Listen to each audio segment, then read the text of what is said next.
A very warm welcome to this public lecture for the Centre for Theology, Science and Human Flourishing as part of the Developing Virtues in the Practice of Science colloquium.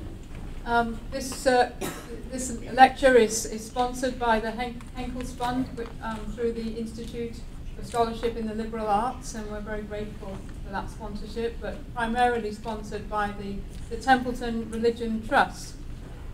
If you're not already on our mailing list for the centre, there is a mailing list that's going round at the moment, so please add your name and email address to that, and we will keep you in touch with events. The format for today is a lecture by Michael Spezio followed by two respondents, and I'm going to introduce Michael Spezio first, and then at the end of his lecture I'll introduce the two respondents, and that will be followed by a public reception to which you're warmly invited to stay and have some refreshments. So we are extremely privileged tonight to have an absolutely stunning set of speakers this evening, most particularly for Michael Spezio, who has two doctorates, one in cognitive and systems neuroscience from the University of Oregon, and another one in biochemistry from Cornell University.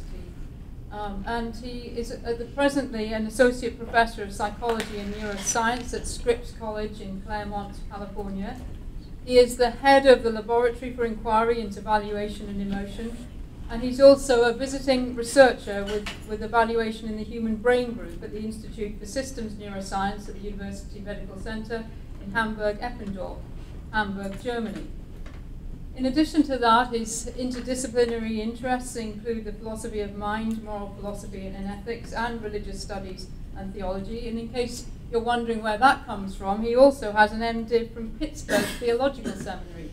So he's highly qualified, and in addition to this, as well as being co-editor of a number of different volumes, he has his work has attracted over 1,500 citations.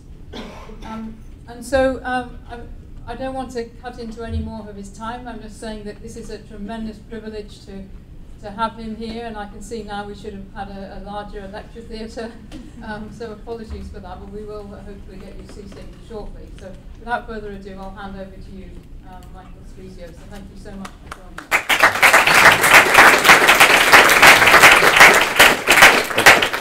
Thanks very much for that generous introduction, Celia.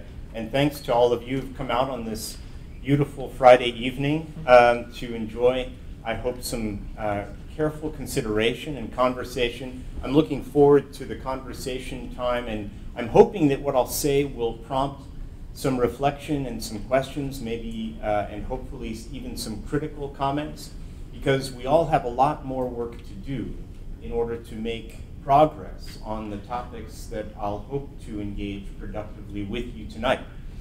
And I want to say that I'm very grateful to the Center and to Notre Dame and to all of you for allowing me. I mean, I'm just a kind of grandstanding social neuroscientist trying to make some headway into interdisciplinary channels that are vital to the kinds of inquiry that the Center is leading us forward on, and that we're all here to think about and talk about tonight. So I want to start by raising a couple of key challenges and give you a couple of examples. And one of the key challenges of the work that I'm pursuing with colleagues is, how is it possible, how does it become possible to recognize virtue and those who are virtuous prior to realizing virtue in ourselves and in our communities? What about bicycle maintenance? So that you've heard of Zen and the art of motorcycle maintenance. I'm in the progress of writing a book, Virtue and the Art of Bicycle Maintenance. No, I'm not writing that. But I just had an experience of revamping sort of my terrible, worn-out 1992 mountain bike. And I can tell you, I knew nothing about mountain bike or bicycle maintenance prior to that. So how was I to actually recognize what a good part was going to be, how that part was going to fit into the mountain bike, when it was going to operate correctly, and how could I judge myself on that when I knew nothing? And this is just a silly example, and you can imagine I spent many, many hours with YouTube finding videos about bicycle maintenance and had to watch them again and again, did things wrong, had to come back, oh, that video was wrong, no, I was wrong, I did it wrong. And you can imagine that this conundrum seems to be central, but is often not recognized when we adopt certain ethical theories that seem to make certain propositions or rules. How do they know? How do we know that those rules and ethical systems are right? Well, what I'm going to suggest tonight is that in the same way as you might envision a kind of succession, a forest succession, going from field to more complex biospheres and ecotomes, etc., ecotones, and not to climax, because climax theory doesn't really work in ecology. It doesn't really work so much if you talk with exemplary communities. I'm going to suggest that we can look around and identify functioning exemplars of forgiving and reconciling community that we can go to, partner with, learn from, in order to meet some of the greatest challenges of the breaking that we often see, the separation that we often see when we encounter large-scale problems in the world. So the other challenge that I'm going to raise, just to our awareness, to frame the work, is what levels should our inquiry, should our shared inquiry engage? Are we only going to be talking about propositions and rules that we can clearly state and clearly reflect upon? Or can we actually go underneath and see about languages and labels, latent ideas? Can we form models of latent ideas, hidden processes, and then can we test them? Can we actually see if they're reliable? These models might include models of cognitive valuation and models of neural processing, two examples of which I'll hope to have time to touch on, and two of which are being informed by our work with these communities.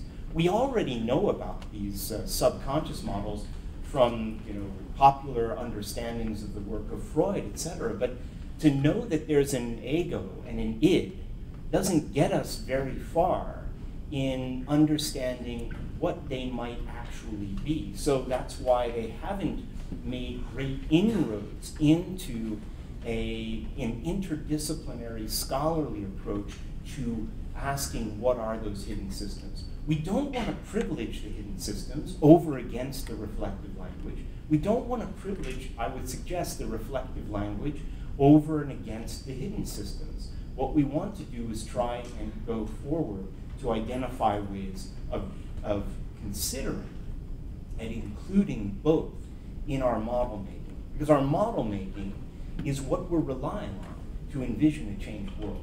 Let's be very clear about that. We make the models in order to envision and to create change, to enact change. So a couple of other big questions. Is the conscious reflective mainly based in rules or in the dynamics of identity and who I am today and who I'm meant to become? And I'm going to, not surprisingly, suggest the latter. And then finally, are there alternative models to the key model that we're all very familiar with because of the apparent widespread separation, division, in-group, out-group, exclusion that we witness around the world? And this is the model of Homo economicus, the atomistic, individualistic model that separates value.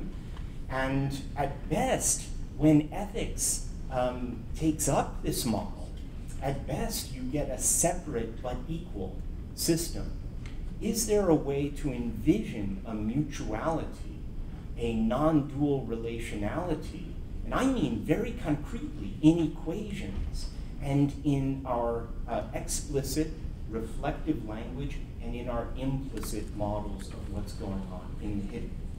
So I want to now shift gears a bit and just introduce as another example an identity of grace under pressure.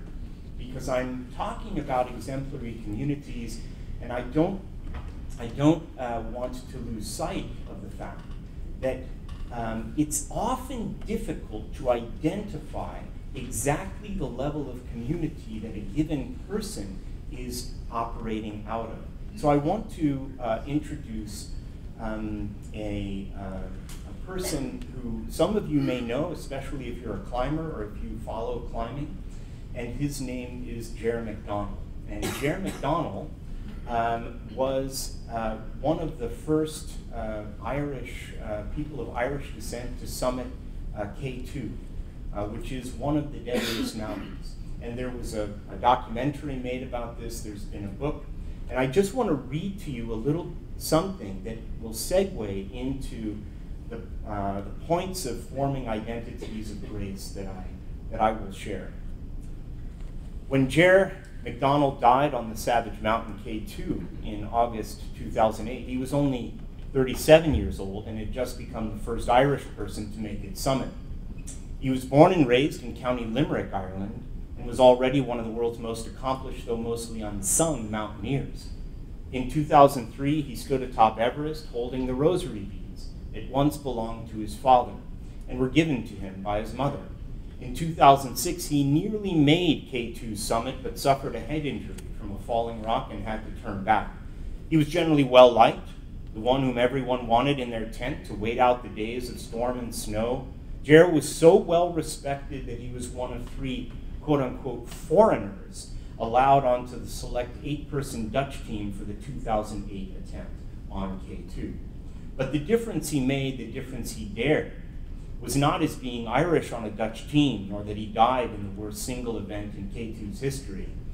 After all, every 4 people who survive their encounter with K2's summit, 1 person dies on K2's summit.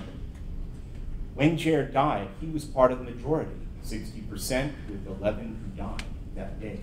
Only 18 made the summit. His daring and his difference were in his decision to be a rescuer, to save others while under the threat of Sirach, whose fall would bring him from the death zone to death itself. Why he died is still a mystery today and remains unknown. But the events of the story, the events of that day, tell something that makes little sense if you attend only to the community, the immediate community to which Ger belonged. His death day's actions on K2's, in K2's death zone, reveal a distinct disregard for the norms and the narratives that fill the tents and the pubs and the books where expert mountaineers gather. Mountaineers take risks, they have accidents, sometimes they die. Mountaineers also rescue emergency responders taking action in teams organized, equipped, supplied, and protected by these means from succumbing easily to the elements in the mountains from which their emergencies arise.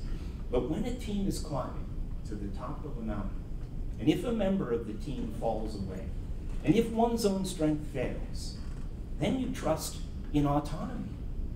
You trust in autonomy, in the choices made, in the risks taken, and you let them be.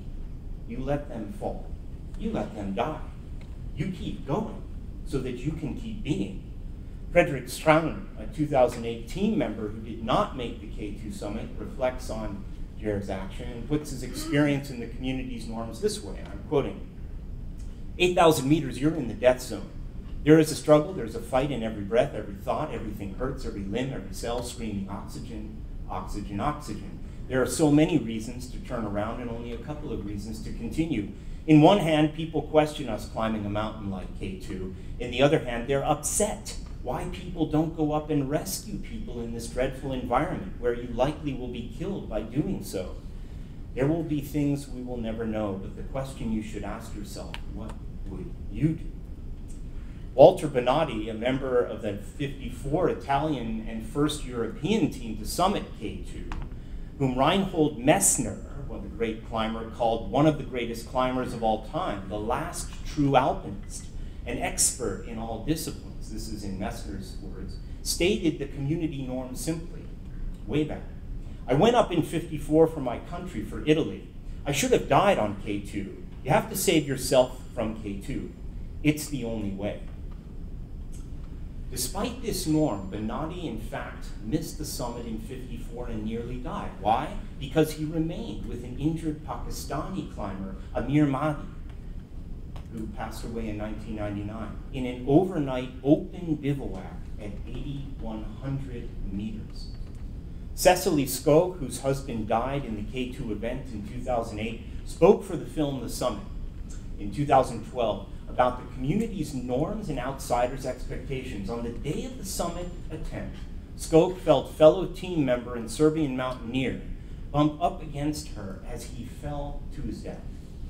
Mandik, the climber who fell, had unclipped from the climbing rope to adjust his oxygen. He became the first one to die in the K2 event that day. About 4 minutes passed with little discussion, and the team started climbing again. Cecily reflected later, people think that we're mad. How can you continue if someone died? But if you drive a car, you see people crash. You see people die in traffic. If you keep on driving, because you think it's not going to happen to you. During a radio interview in 2005, Jerry McDonald himself spoke about the risks and possible death in climbing.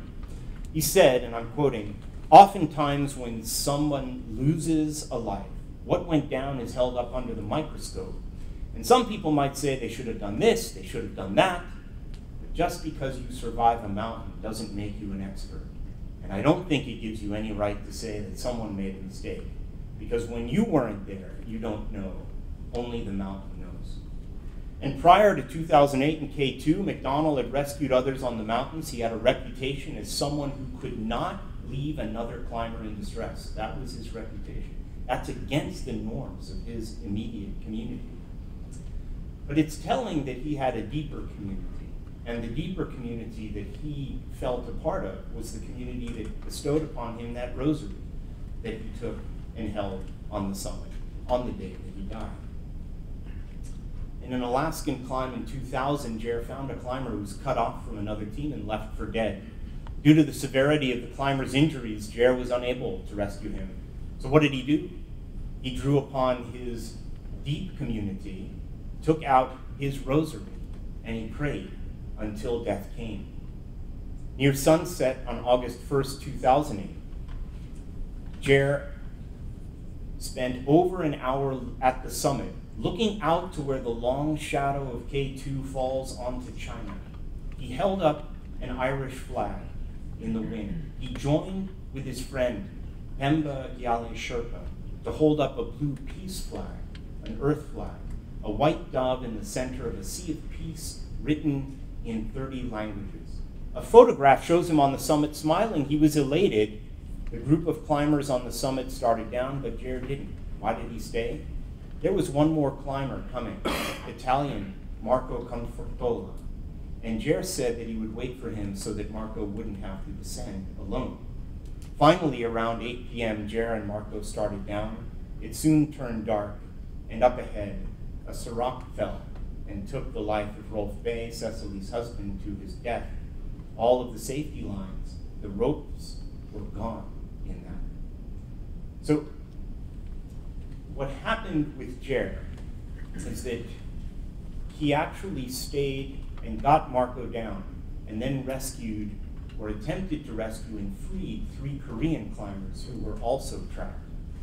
And I want to just highlight that those who knew Jer knew that he was the best among them. Jer's choices on K2 came not from some identity as an exemplary climber, an exemplary Catholic, however, an exemplary Christian, perhaps. Certainly not from the narratives and norms from his immediate community, but according to those closest to him, from the very identity, the person who he was, the person he intended to become.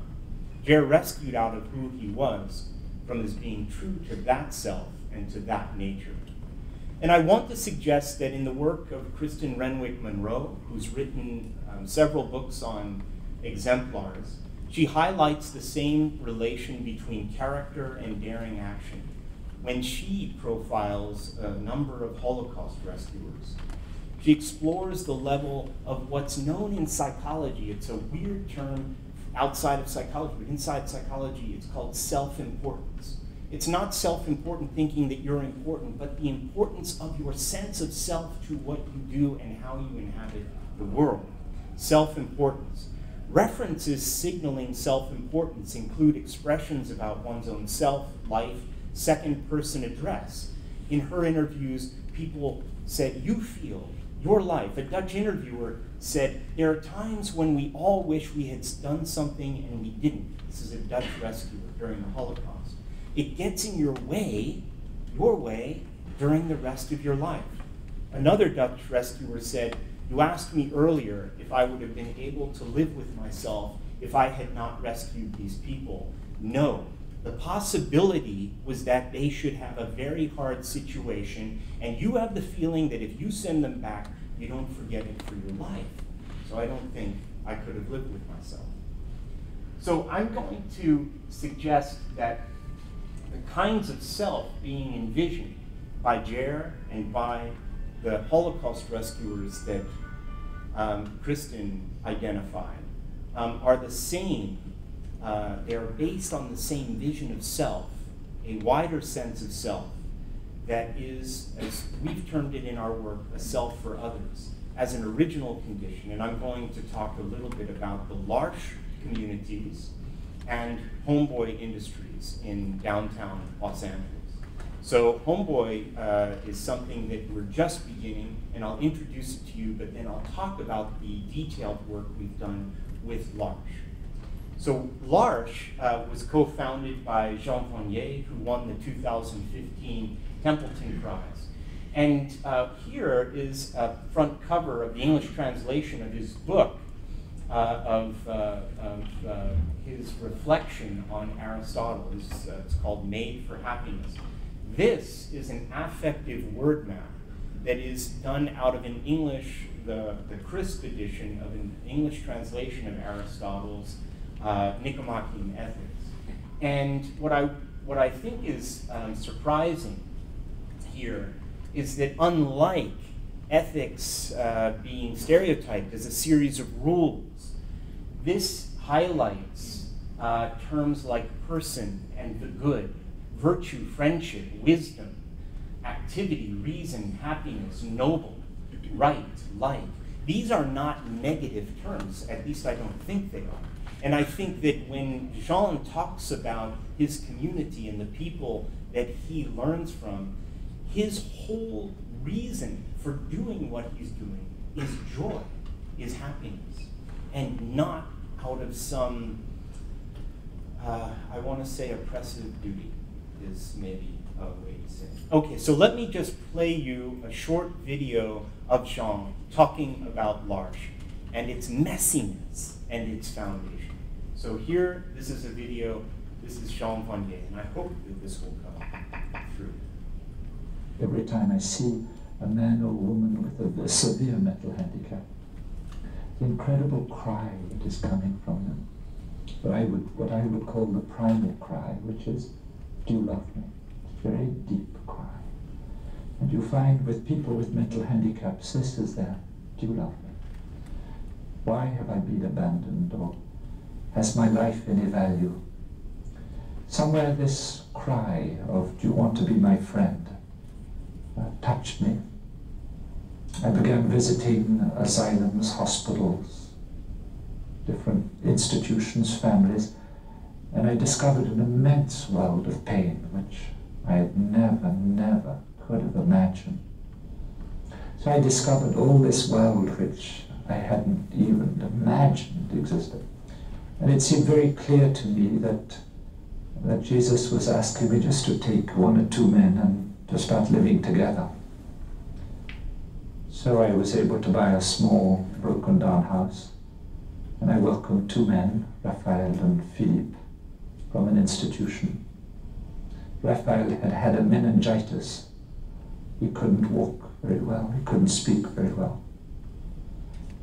Philippe had had an encephalitis, one arm paralyzed, one leg paralyzed, living in a world of dream, but also with quite a severe mental handicap. We began to live together. I did the cooking, so we didn't eat very well. We did everything together. We cooked, we worked in the garden together. We fought together. We prayed together. We forgave each other. And so a whole sort of journey began. Little by little I began by thinking that I could do good for them. But then as the days and then the months moved on, I began to discover what they were doing for me, transforming me, changing me.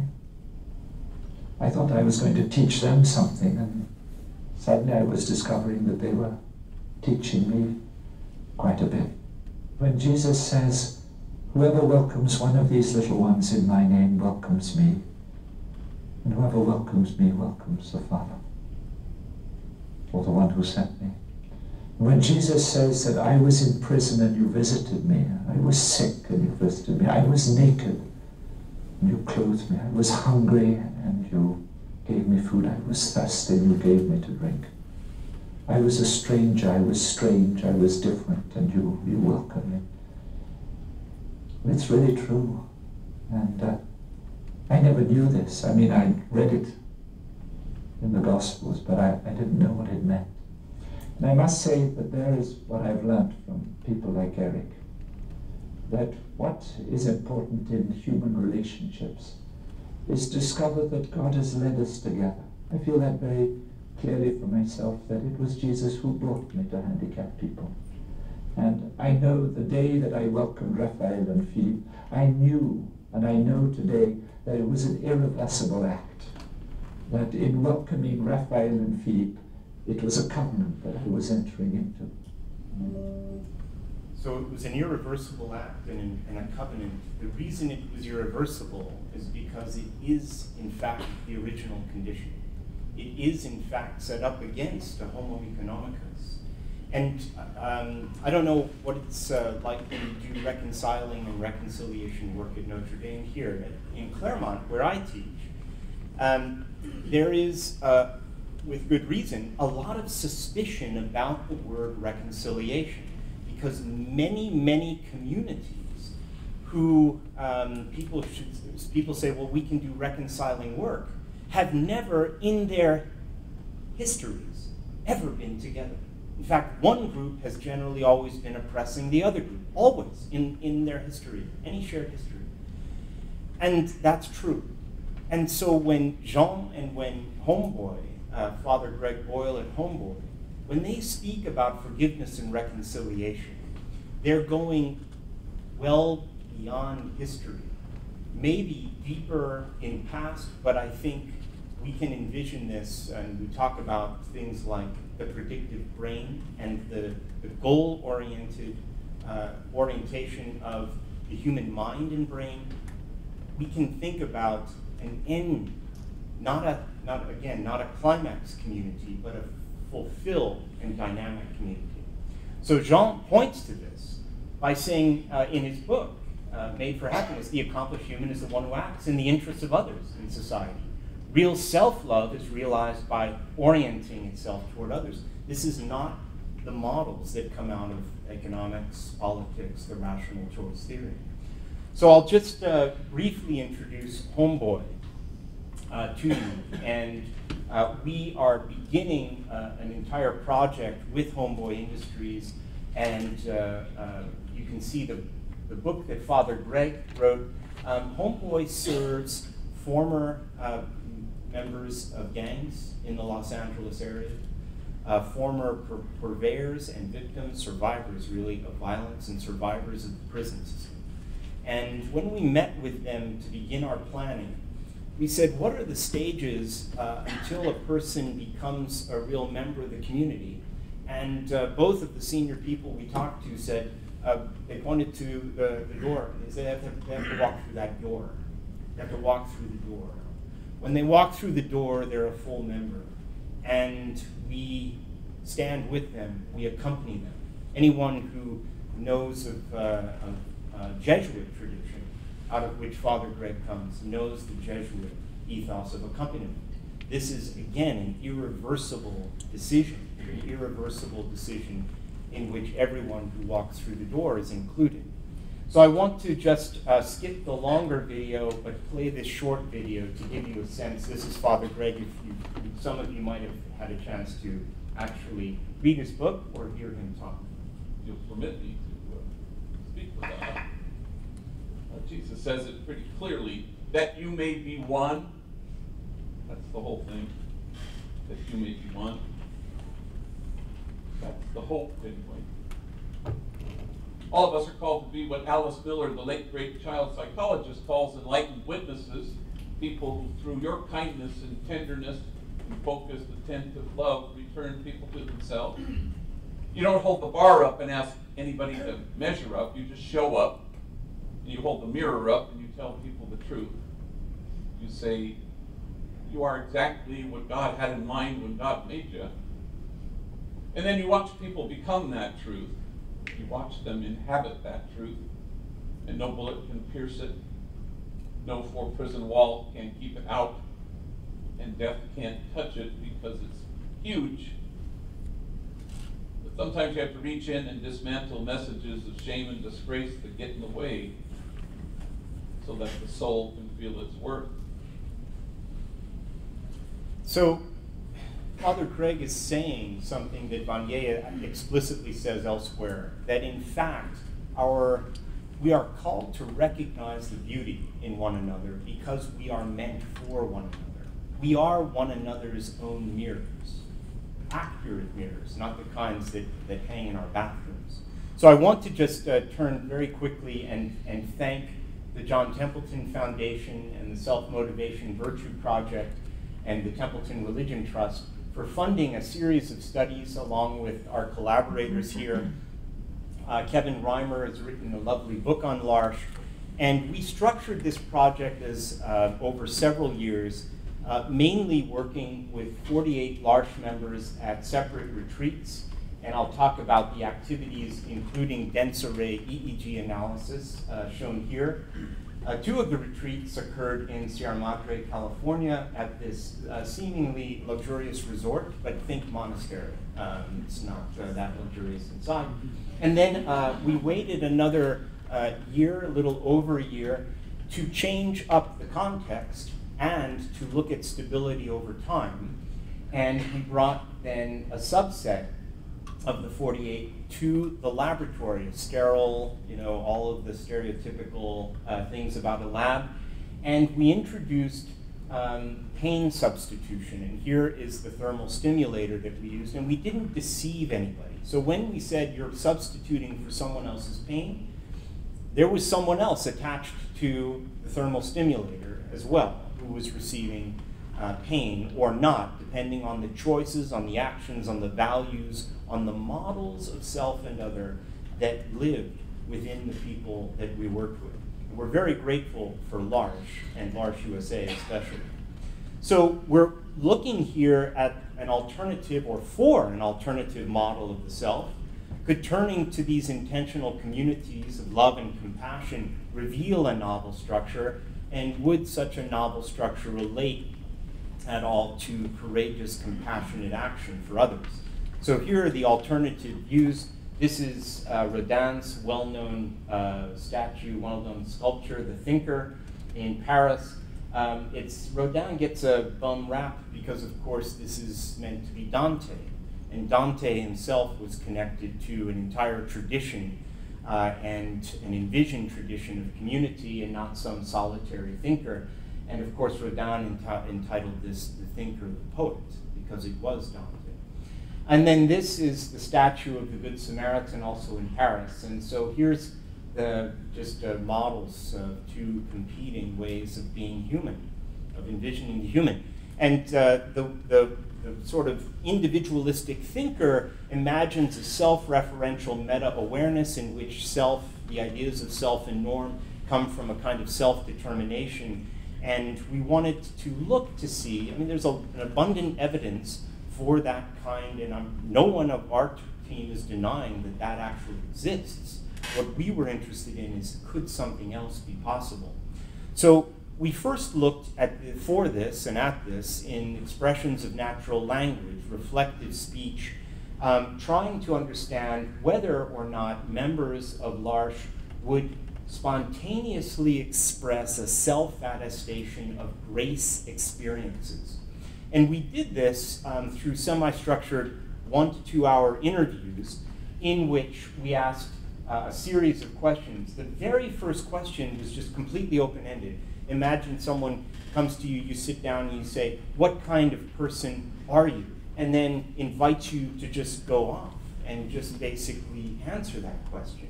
And then other questions targeted temporal, social, and expected social selves. What kind of person are you with your best friend?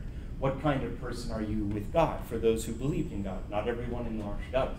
What kind of person does your best friend expect you to be? This is based on what you think others. Just a short vignette. We actually asked, what kind of person does your significant other, your romantic partner, expect you to be? One of the people that we worked with in a different part of the study, not in L'Arche, but recruited, not a student, couldn't be a student, but a person from the general Los Angeles community, in responding to what kind of person does your romantic partner expect you to be, replied without missing a beat, oh no, I'm God's gift to women. So, and the interviewer, so I could go on, but I won't in the interest of time. The interviewer was very present and stayed present. Really, how so? What was that? So that was interesting.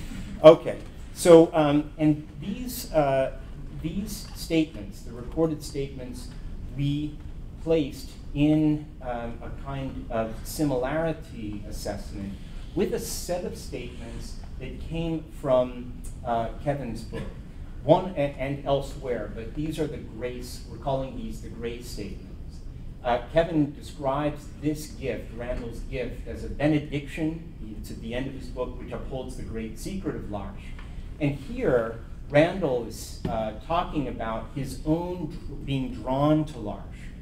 And he says something so deeply inside you want to jerk against it. Randall had a life outside. He was a success in conventional terms outside. I wanted to jerk my knee in response to what I was hearing.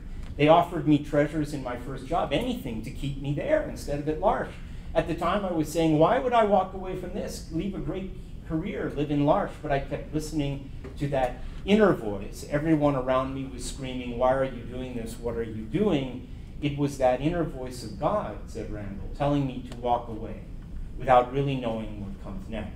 It was the voice of grace. This is Randall's own self-assessment. It was the voice which calls me beloved and compels me to love others. So we looked at these responses and we asked, could we detect any similarity in just a spontaneous response? What kind of person are you? To the grace texts that came out of Kevin's previous work that did not include any of the participants that we were working with. We used something called latent semantic analysis and a semantic space called the EN100K, freely available online. It's very important here. You can't use the conventional TASA semantic space. If you use that, when you put in the term grace, you get a lot of references to Little House on the Prairie, because of course Laura Ingalls Wilder's sister was named Grace. So here, when you put in grace, and here you get associations that make sense. So not there. So we use this, it's just one little methodological variant that's a bit interesting.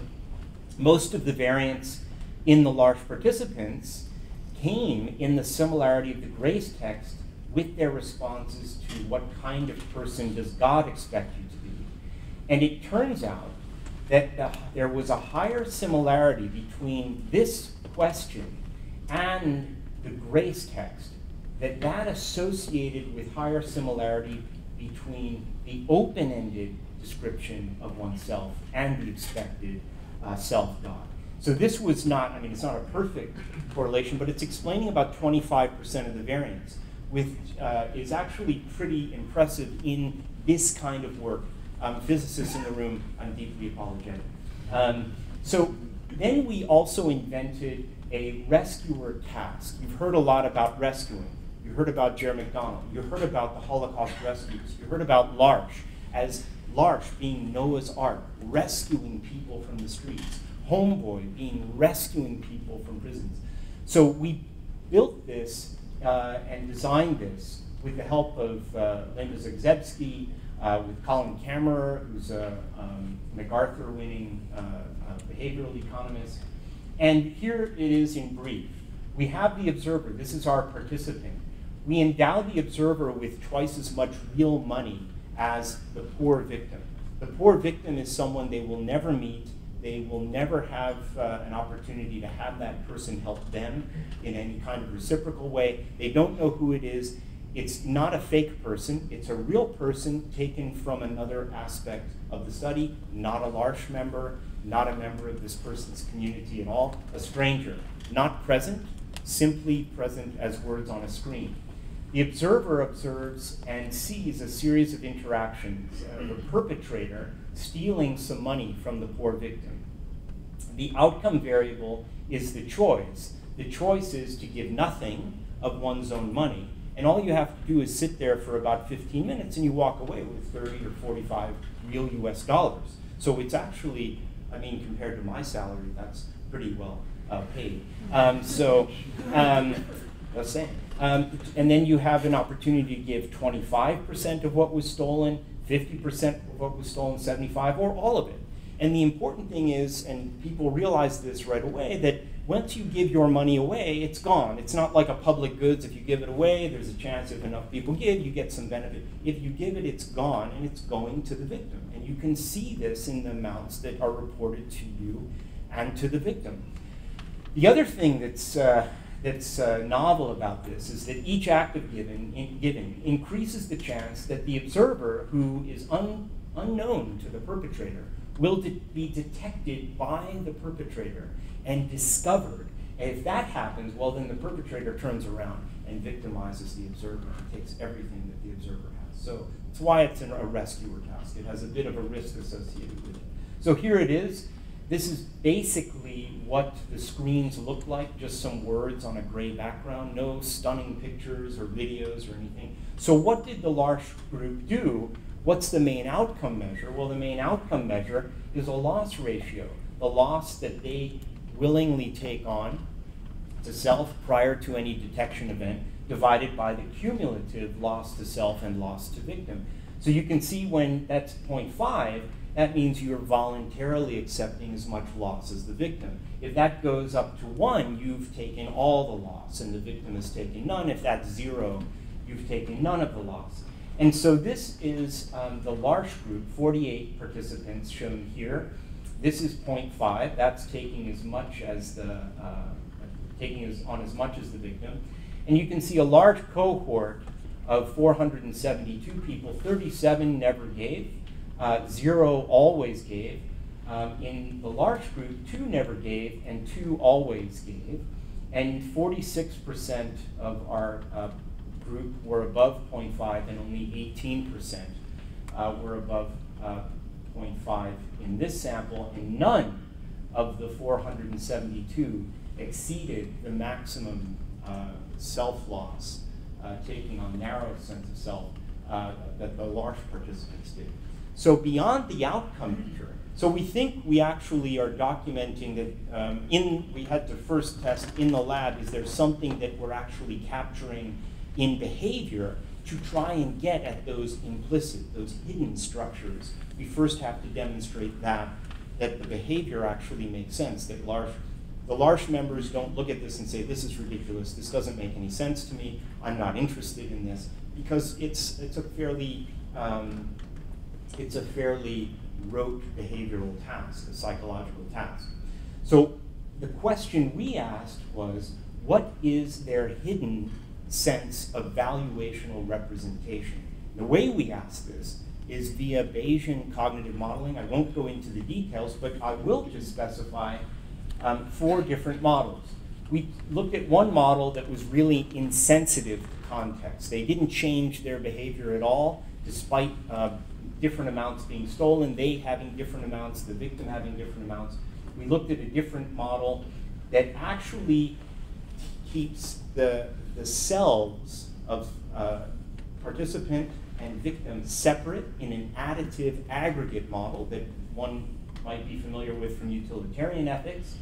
We looked at a multiplicative. This might be like a dharmic non-duality, a complete non-duality where self and other value merge together.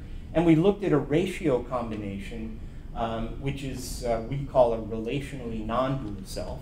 And so let me just say that the additive model is by far, I mean, to my knowledge, except in a few cases looking at loss to self, in a few cases, it's the only model ever applied in behavioral economics and in decision science. In fact, when I asked one of our collaborators who works with this additive equation, here's the value, the monetary value to self, the monetary value to other, you can see the addition sign, self, value, other value. I asked her, so have you ever tested one of these other things? She said, no, I don't think I've ever, we thought it. And she's actually really an amazing leader in the field. So it's just that this received view of the separate self is so influential, and maybe, in fact, influential because it's true, because it just happens. Can we see any evidence that it's different in our large sample? So we found, using Bayesian modeling, model selection, that 63 of our large participants actually were best fit with the relationally non-dual self and 15% with the non-dual self. And the question is, does this matter for the victim? And it turns out that it does. If you actually model the average giving based on these people's actual implicit value, you see the actual average giving go up. And then we also looked at whether people who gave more showed greater self-attestation of grace using our similarity measures. So we're now taking something that is, to my knowledge, somewhat novel. We're taking interview data and we're numerically associating it with behavioral data. And we actually see a correlation. About 16% of the variance is explained when you have higher similarity between the expected self that God expects and the grace texts that we used, and the higher median levels of giving across all rounds. So I think that I'm probably not going to have time to go into the neural coding, but let me just say this. Let me just show you an image and say, this is one cluster. We have about 32 participants with very good dense array EEG. We use 256 channels. We sampled at 1,000 samples a second. And we have 32 participants that yielded good data. Out of those participants, we have about 15 to 20 clusters that actually survive and that are localizable in interpretable ways into the brain. This is one of them here, and for those neuroscientists, if there's any neuroscientists in the room, this actually localizes to within the posterior right temporal temporoparietal junction here, and this actually changes its representation of value based on whether someone has been detected or not. So prior to detection, this region seems to follow, in the people who actually give quite a bit to the victim, seems to track the valuation of the victim and not the actions of the perpetrator, not paying attention so much to but to the value of the victim. After detection, that totally switches. So once the perpetrator detects me, now this region, this same cluster, is no longer tracking the victim's value, but tracks what the perpetrator is doing. So it's, we have these clusters. We're looking at connectivity analyses and models of connection. And I just wanted to close by saying we do now have some evidence that alternative models of the self exist in linguistic space, in cognitive modeling space, and wasn't able to go into it, but in neural space as well. So I think there's no question, we are not denying that this model is an accurate model for much of human interaction. We're arguing, however, that in terms of the climax communities, the communities to which we all aim, I think, to which we all aspire together, we can only get there together, it seems, we're actually detecting that some of them are formed, and they're in our midst, and we can actually partner with them and become one with them. Thank you very much.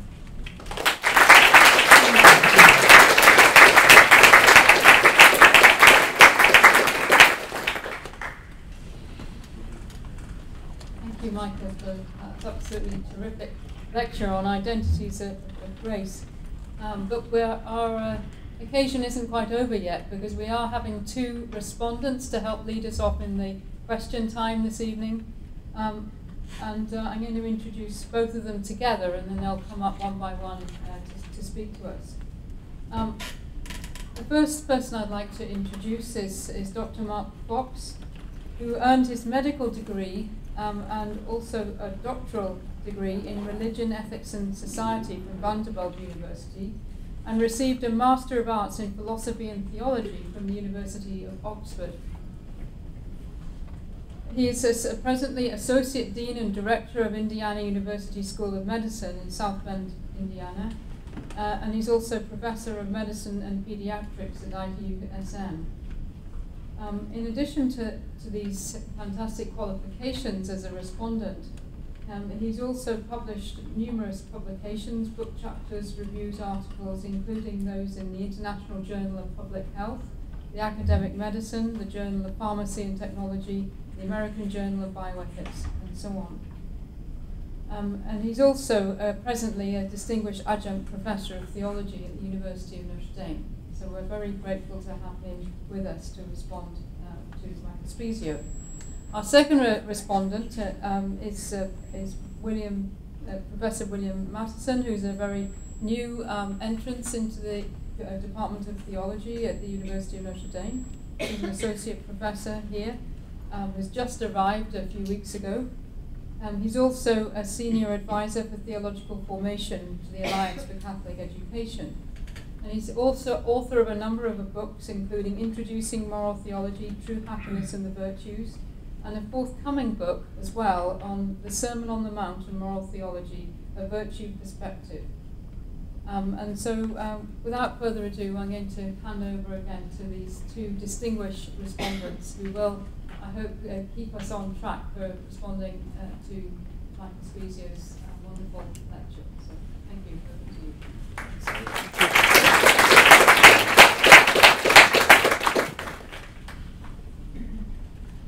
Good evening, everyone.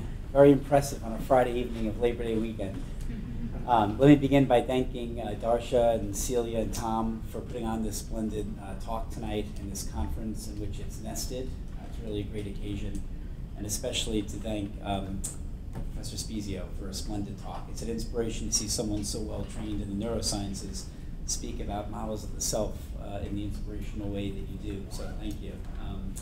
And as anybody who's had the smallest experience with L'Arche knows, it's just literally an awe-inspiring, inspirational experience. So I applaud you for using the L'Arche community for your study. So in my response tonight, I'd just like to make two comments, and the first will be more brief than the second. So Professor Spezio claims that visions of the person in the sciences assume an individualistic, egotistical self far more often than they should.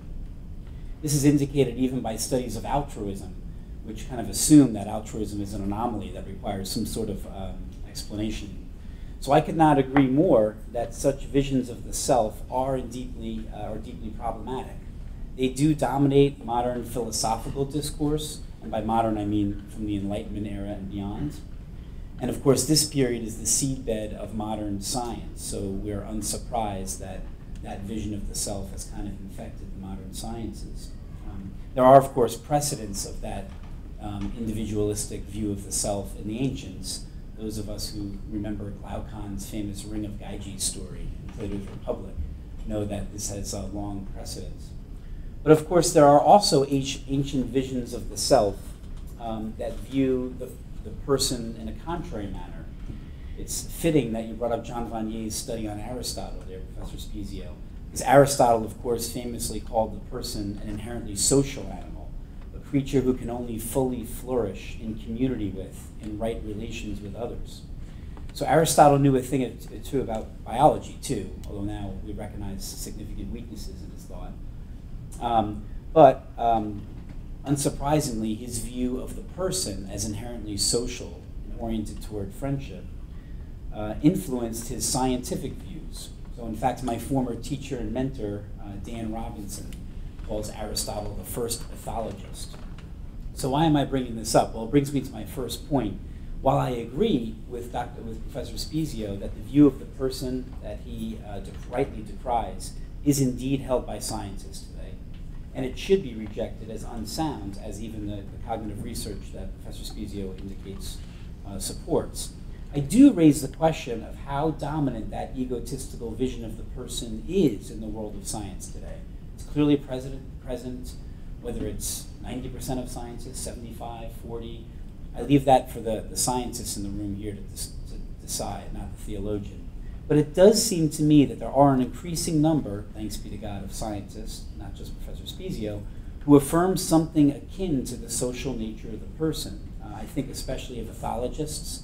I was warned today at lunch not to mention evolutionary psychologists, so I'll say evolutionary systems thinkers that do seem to view the person in their more communal setting. And so I wonder if there might be signs of hope in contemporary science that we're getting beyond precisely the more atomistic, individualistic vision of the person that Professor Spezio rightly decries.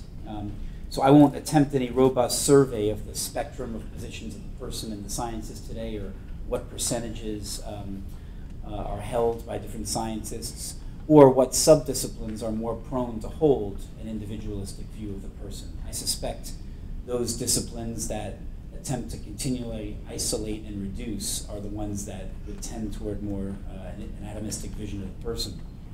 But what this does do is bring me to my second point, and really probably the one I'm here to make, since I was a theologian asked to be here. You don't want to hear it from me on science. So Professor Spezio relies on the language of grace to move beyond this selfish vision of the person.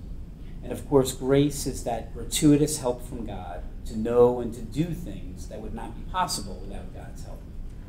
Yet, as suggested by my first point, I think we need to ask if grace is needed to affirm a genuinely communal view of the person. I would suggest that really all we need is a more adequate view of the person as social and communal. This view is increasingly held by scientists today, and indeed without the recourse to grace. Again, it's telling that Vanier's book is on Aristotle, not just Christ. And it's telling that the scientific research that you posited in support of a communal view of the person is not reliant upon God's grace and the gift of revelation. So I want to claim that from a theological perspective, we, and I speak as a Catholic Christian, we have an important stake that the view of the human person as social and communal, oriented toward friendship with others, is not solely a theological claim.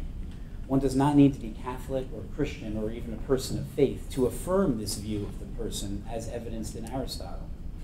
Theologians should care about this because of commitments that we have regarding the relationship between grace and nature. God is not just the author of redemption and salvation, but also the author of creation. And we believe that grace heals and elevates nature, but it never thwarts it. So if the egotistical and individualistic view of the self is the true natural one, we find ourselves in a situation where the life of grace is unnatural. And surely it's not, although it is supernatural. So Spezio uses the term self-attestations of grace as grounding the compassion and justice and empathy of folks like those in L'Arche. It is commonly the case that it is through people's religious faith, made possible by the grace of God, that they can see truly that full human flourishing is found in communion and friendship with others, not in egotistical competition. But nonetheless, that is a natural reality, that the human person truly flourishes in friendship and communion with others. Now, you may find it kind of ironic that you have a theologian standing in front of you claiming that an accurate vision of the person as oriented toward others does not, in principle, require grace. And I do so for the theological reasons noted above about the relationship between nature and grace. But I also do so because it's crucial in the context of this larger project that we celebrate today and tomorrow on human flourishing, that it's really important that adequate inquiry into human flourishing can be conducted through the sciences. Human flourishing is accessible to rational inquiry from a variety of disciplines, as we saw today, those of us involved, and does not necessarily depend upon God's grace.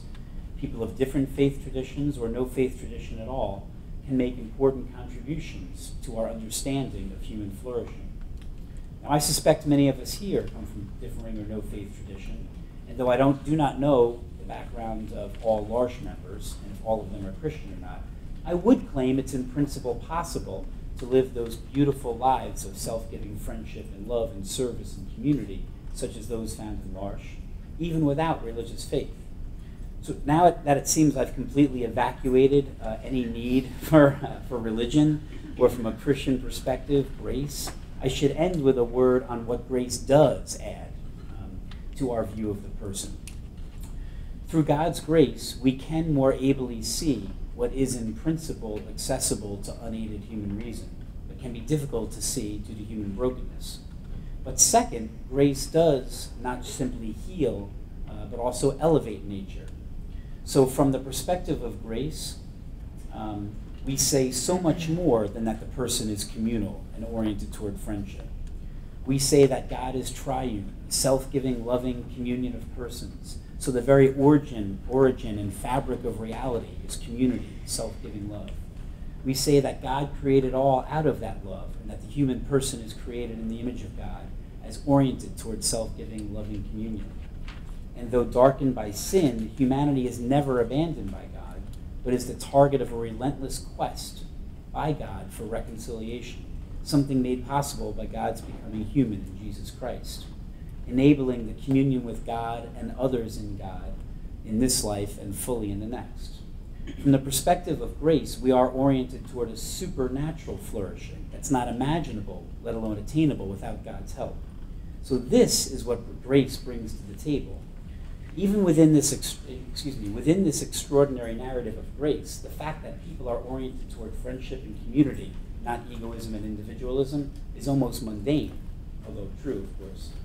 So I suspect that the L'Arche community members see an orientation toward friendship within this broader grace-enabled vision. They do indeed have, as certainly Jean Vanier did in his description of Christ, they do indeed have identities of self-attested grace that Professor Spezio so accurately described, and that's what animates their vision of the person.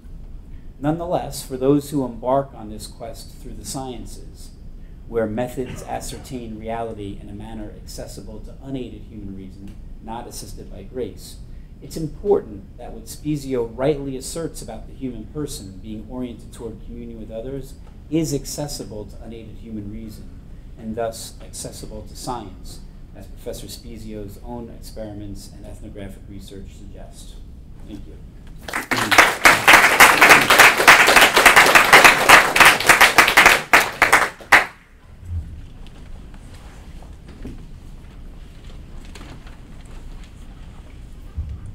As the cleanup hitter, I feel a little humbled to follow both Professor Spezio and Professor Madison in this discussion. But I want to draw on two themes from my work as a physician, an ethicist, and theologian to think about how they relate to the ideas that Professor Spezio has put forward. And in doing so, it'll reveal a little bit of my own struggle with the skeptic and the better angels of our nature, I think. So much of my work has focused in two areas, in solid organ transplantation, ethical and policy issues that arise in the context of solid organ transplantation, and then in a different realm in what I would call the practice of community medicine, which I conceptualize as care for medically disenfranchised communities. So in some respects, would utter that same cry that Jean Vanier identified from the intellectually disabled community, the cry for recognition and valuation. So thinking first about the world of transplantation, we use warm, fuzzy notions calling on themes of altruism to talk about organ donation as a gift of life to benefit someone else. Throughout much of the history of clinical transplantation, that gift of life has been from someone now deceased who can no longer benefit from that functioning organ. And yet this language has perpetuated. And it originated in the context, or in the era when all clinical transplantation was made possible by the gift of an organ from a living donor. Throughout most of our history, that gift has been in the context of a moral relationship. So, originally from an identical twin to his brother. Throughout most of our history, it's been in the context of genetically identical or genetically similar relationships. In the last 15 years especially, though, we've seen the emergence of the altruistic stranger. And we have struggled with how to make sense of someone who would say, I have 2 kidneys, I really only need 1. Maybe there's someone out there who could benefit from one of my kidneys. And we struggle with whether this phenomenon represents a saint or a sinner. And so the skeptic in me says, what is the L'Arche community? I know this much about L'Arche, so I don't presume to know a lot, but do the findings in Professor Spezio's work reflect something about the nature of people who are drawn to this work, which we presume, or is it a training and an inculcation that they would then end up using much of the same moral language to describe their experience? At an extreme, we would also recognize Jerry Jones and others in brainwashing and potentially achieving a similar phenomenon. And so, while large communities are extraordinary in many ways, I actually also would wonder about this application, not in the large cohort that's the comparator that was displayed here, but for instance in the community of prospective organ donors to help identify the saints or psychopaths, because that's the focus of much of our work in the evaluation of the altruistic stranger who would make themselves available as a potential living donor. So with this, acknowledging this fundamental skepticism, my reflections really have then turned to my work in the realm of community medicine. And again, as I conceptualize that, it's an endeavor, let me back up 1 second. In the word map from the Nicomachean Ethics, the themes that are identified in that context, all the work on the virtue of medicine has identified these themes: wisdom, compassion, abnegation of self-interest would be those would be the 3 dominant virtues that are typically applied in the context of the practice of medicine. And what I define as community medicine, which is more an explicit attempt to preference the medically disenfranchised. We've tried to articulate a different set of virtues necessary in that context, and I'd be interested in how Professor Spezio sees this in the context of the large communities. But in engaging the medically disenfranchised, one of the dominant virtues is necessarily the virtue of hospitality. There's a lot of talk in medical practice development, and even coming from the federal government around this theme of a medical home, which, again, the cynic or skeptic in me says what they mean when they talk about medical home is a lot of back office stuff that doesn't change the patient's experience of care at all. And yet, if we take this notion of a home for patients seriously, and particularly this notion of a home for people that are medically disenfranchised, this notion of hospitality, how we create a space where they feel welcome, I think is a great challenge. In my work in community medicine, the focus has been on primarily uninsured populations and especially homeless populations. So they're disenfranchised in multiple ways. They've generally suffered extraordinary trauma in their lives, have no reason to trust authority figures in white jackets. And so how do we, acknowledging that on the front end, how do we create a space where they feel welcomed, where they feel valued? Extending beyond simply the virtue of hospitality, though, I've struggled to articulate what, for lack of a better term, I have to draw on the theme of reconciliation. So it's not simply where they feel welcome and able to present for care and seek care, but where they can ultimately begin to re-engage with a system that has discarded them in pursuit of health and elements that then ultimately lead to human flourishing. Physicians don't often think in terms of human flourishing, but fundamentally, I think the goal is to create a context in which that's possible. So I hope as the conversation continues this evening that we might be able to turn some attention to how we extend that work to far more ordinary, less extraordinary communities than large, but how this work can help us understand altruism and the relational aspects that Professor Spezio is pointing to. So Celia, I thank you for the opportunity to be part of this evening. It's been a nice distraction for me. And Professor Spezio, I thank you for your remarks.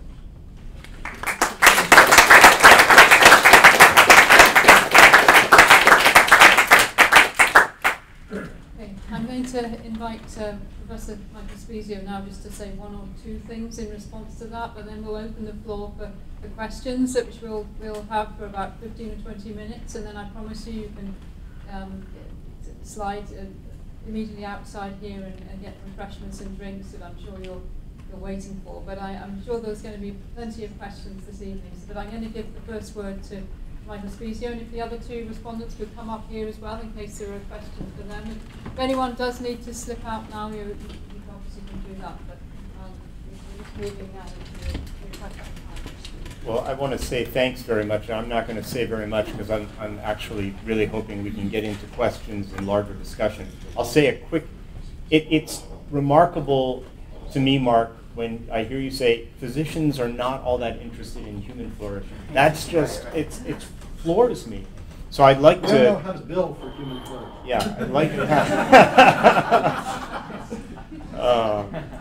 well said. So, and I really do very much appreciate that human sociality at base is absolutely becoming more recognized, but this is a challenge for me as I struggle with this.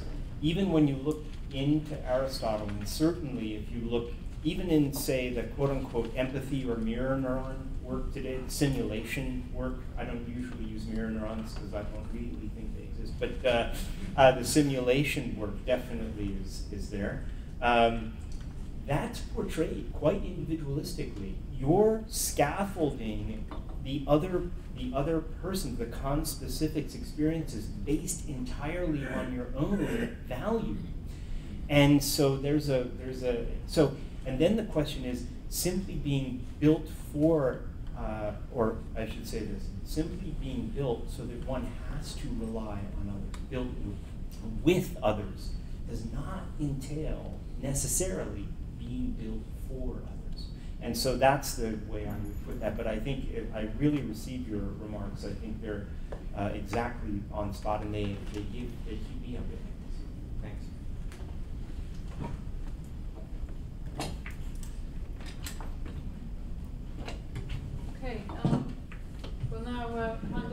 for some questions. So if you'd like to ask a question, if you could just raise your hand, and I'll try and keep sight. Yes, Darcia, and then Abby. Yes. I just wanted to underscore the shift towards the right side of the slide there. The notion that individuals kind of exist alone or make decisions alone is a very strange idea in the history of humanity. Marshall Sahlins has a great little treatise called The Western Illusion of Human Nature, and he talks about, virtually every other society except the Western kind of dominant society today would think that that picture on the left is exhibiting mental illness or immorality, for sure.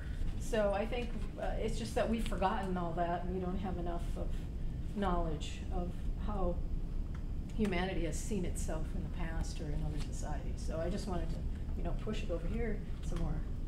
There's a lot of evidence for it. And nature itself is highly cooperative. And mutualism is just, we are mostly not carrying genes that are not human, right? 90 to 99% of the genes we carry are all the probiotic that are keeping us alive. So each of us is a community already.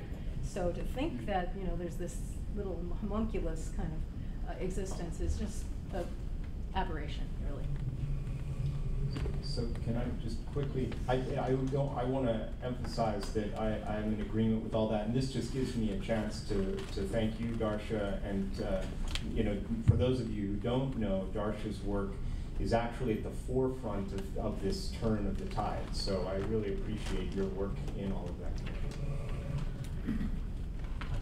Yes, well, I want to say thank you to all three of you. Speak up. Thank you to all three of you, and especially you, Professor Spezio. You mentioned Linda Zagzebski, and I was thinking about, she thinks that admiration is a particularly important emotion in identifying exemplars. And I was wondering the extent to which you have seen, or the extent to which you think admiration is important, both within communities and across communities, and perhaps bearing in mind a second response, the extent to which you think that's a positive thing, if it's present. Thank you for the question. The question was about admiration as an emotion that assists us in recognizing exemplars. And you're right, Linda is quite clear in her work on that. And in L'Arche, I'll just say a couple of things. One is that almost everyone that you talk to who's a L'Arche assistant has come to L'Arche because of Jean Vanier and because of their encounter with Jean's work or seeing him speak, not because of necessarily having a family member who has that differently abled cognition, etc. So that's one piece. The second piece is that when we ran the rescuer task, we ran one version of it where, in fact, it was always Jean or the person's direct core member who is the victim. And then even the people who were sort of not really, even the two folks that didn't give, now they gave. So admiration, certainly. The third thing I'll say is, and we call this a kind of exemplar paradox, if you've ever confronted a putative, a person that you admire because you've ever actually told them you're an exemplar, what do you hear? That's nonsense, they will say to you. And so it's a paradox. Why is it a paradox? Because these people are supposed to have the vision and perception of the phronemes, right? They're supposed to be deeply perceptive. So either they're lying to you, or your perception of them is completely inaccurate. And we've tended to think that real exemplars, to the extent that they do exist in the world, actually have a deeper perception of their own brokenness and their but they also don't go around seeing us as broken. They see us as beautiful, because they also have that ability to convey, if you're religious, in some ways, the mind of the divine, and actually to see us as beloved because they themselves feel beloved. So I'll say those three things.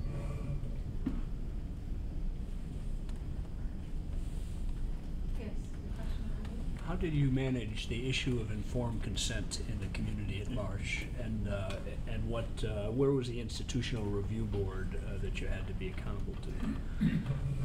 So the IRBs that we worked with were at Fuller and at Caltech, and the thorniest issue was the pain substitution, which I could talk about. But with the rescuer task, there's also the issue, that's also approved for use at Scripps College.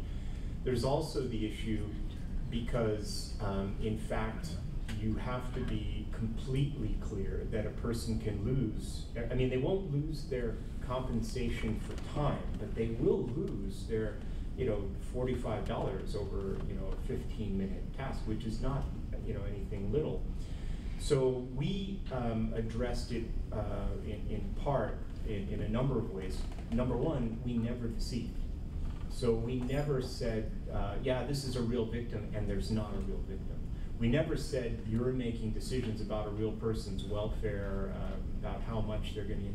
We never lied to them about anything. We never basically made up that these people are that they're really, really poor or really, really rich, etc. We told people the truth about that, and we never said, yeah, that person's really over there, and or any kind of thing. And the poor victim, the poor of it was simply because we started every task with the observer having literally twice as much money as the victim. So that's what the poor referred to. But I could talk about that more maybe in the conversation time. Especially the pain substitution was, it gave us qualms as well. And so we relied on consultation. I should have said that maybe in the beginning. In all of this work, we have not come to L'Arche or now to Homeboy as experts in white coats. We have been intently entering into collaborative partnership, helping the communities understand their own communities in ways that they may not have thought of, and helping the communities help us to get our understanding a bit more in line. In fact, with Homeboy, we had to make several changes because several of the things that we had proposed were deemed as really not acceptable when a person is still very much at risk coming into a program and so soon after really violent trauma from prison and gang life, surviving that. And so that's one of the key elements in all of this, is it's an ethnographic, kind of an accompaniment, not us really accompanying, they're accompanying us in our ignorance and helping us and being very generous in many ways. So yeah, just the last question now. Oh no, am I the last question? This better be good, huh? We're all waiting. Okay. Michael, hi, welcome back. Nice to see you again. So I was listening to the way you were describing Kristen Monroe's work, the Holocaust survivor, or those who rescued during the Holocaust. And you put it in the context of, well, this just illustrates the importance of self-importance in some ways. I don't think that's her take on it, actually. I think her take is that these are individuals who identify the self with morality, and they couldn't do otherwise. You ask them, why did you rescue? Well, I couldn't do, what else could I do, is what they usually say. And then she has explicitly identified these interviewees as moral exemplars, as someone who identifies the self with morality. And so I bring this up to wonder whether the distinction that we want to draw here about those who work for Homeboy or those who work at L'Arche isn't so much the difference between atomized individuals versus those who see the self in community, but rather the difference between those who identify with morality and those who don't. Yeah. It's an important question, and I can say with regard to Homeboy and L'Arche, it's a question that we're still working on, because we don't. I can say in terms of Kristen's own interpretation of her own work has kind of changed through the years. So her Hand of Compassion came out in 2004, and in that book, if you look at the interpretation, that's somewhat different, not in a conflicting way necessarily, but somewhat different from her more recent interpretations. Her more recent interpretations seek to emphasize the immediacy, the lack of reflective, and I'm not certain that that's apparent in the interviews in the Hand of Compassion, and we've also seen interviews that didn't make it into the Hand of Compassion, that in fact these people really were thinking about their future selves, as the quotes that I mentioned. I could not live that way. There were a few people, like the one police officer, who did talk about his being identified as a Christian, and that his not just the rules, but the relationship with Christ, the living Christ, having real meaning for his sense of identity. But one of the things that I'm really hoping to do in conversation with the both of you and your work is to think about what does it mean? What are the implicit representations underlying the identification of self with morality? What do these people, not what in general, but what do these people mean by morality? And maybe what they mean by morality includes a self for others. So I don't know that that's a contradictory view, but it may be just a more narrow way of understanding morality. Thank you very much, Professor Michael Spezio, for that absolutely fascinating talk, and also inspiring us, but also showing how the science continues, as there are still more unanswered questions that we haven't looked at. And I think that's really exciting, both scientifically and theologically. But before we depart this room and go and have some refreshments, I just want to say thank you to Rebecca Artinian-Kaiser. Would you like to stand up, Becky, just so people know who you are?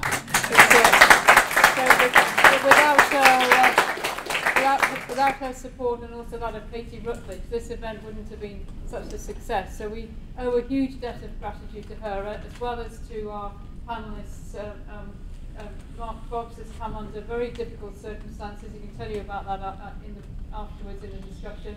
And Bill Matheson, again, just landed here, as it were, in Notre Dame. So we're extremely grateful to all of you, and especially grateful as well to Michael as well, who has had his own challenges today. So thank you so much for being here, and just one last round of applause. So thank you so much.